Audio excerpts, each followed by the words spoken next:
Sit back and listen to this extremely interesting story.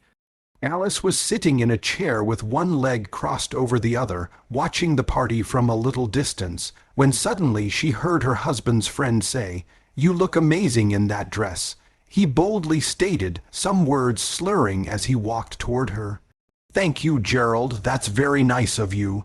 She looked up at him, watching him take another large sip of whiskey from the glass he held in his hand. "And I must say, those heels look damn good on you," he added, fixing his gaze on the pink stiletto shoes.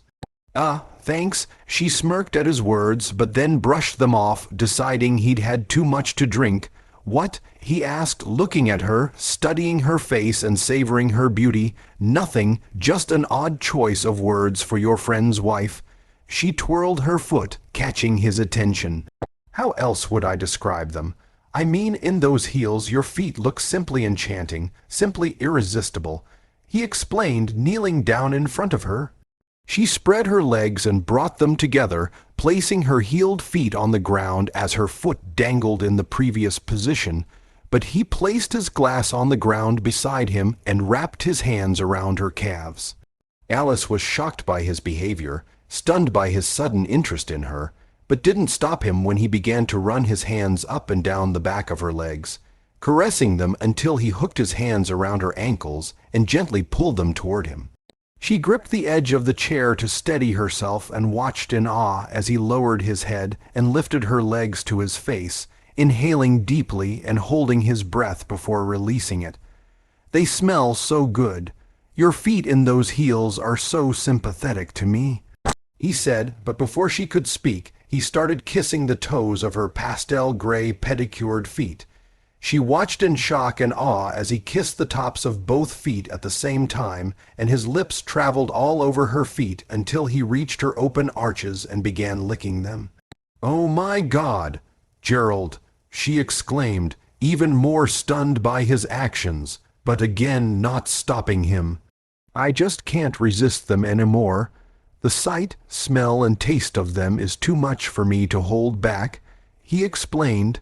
Her eyes widened when she saw and felt his tongue sliding between the arch of her foot and the high heel attached to it. Her cheeks flushed as he ran his tongue along her foot, and then did the same with her other foot, this time taking the liberty of licking her entire foot.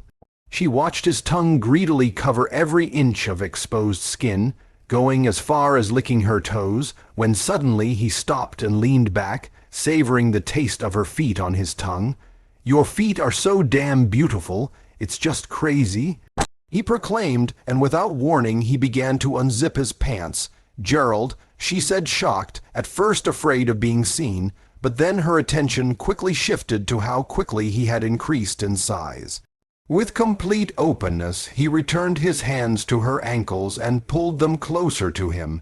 His back straightened and he was still on his knees, and her legs were in line with his pelvis, bringing him between the arches of her feet.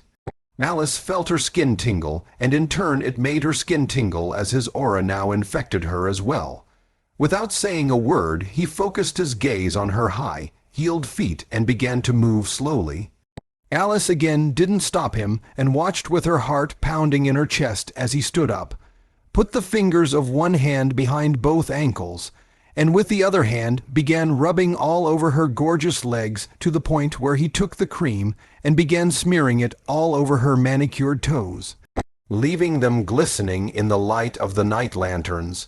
She couldn't believe he was so interested in her heeled shoes, but continued to watch as he leaned back slightly and stroked her feet. He groaned softly, keeping his gaze on her aesthetically pleasing high, heeled feet until she noticed that he was suddenly breathing heavily. "Oh my God," he whispered, then held his breath, restraining himself, and then quickly squeezed the warm cream from the tube, which he somehow managed to channel perfectly given his condition, and coated her toes. Alice almost had to pick her jaw up off the floor, and she felt the cream begin to ooze between her soft toes, some of it even running down the edges of her shoes. It took him a moment to catch his breath and calm down before he let go of her ankles and rested his hands on the floor to help himself up. He stood up, brushed the dust off his knees, and adjusted his clothes. "That was fucking beautiful," he muttered, casting one last glance at her cream-covered feet and heels, reveling in the sight he'd just created. "Are you out of your mind? What if my husband sees us?" she asked in a low voice, looking down at her feet to see the mess he'd made of her toes.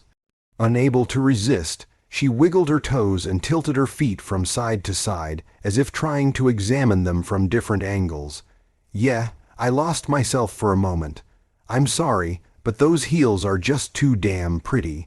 He explained himself, but it didn't escape him that she still hadn't cleaned the cream from the tube off her fingers, even though he'd had plenty of time to clean himself up.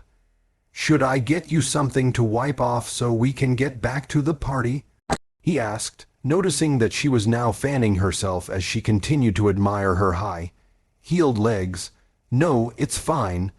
I just need a minute to get ready. I'll be there soon," she replied as she continued to fan herself, and as she walked away from her, he could have sworn he heard the sound of his phone shutter and wondered if it was her taking a picture.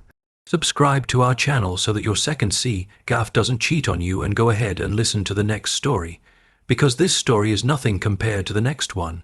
If you're under 18, don't even think about listening to the next one.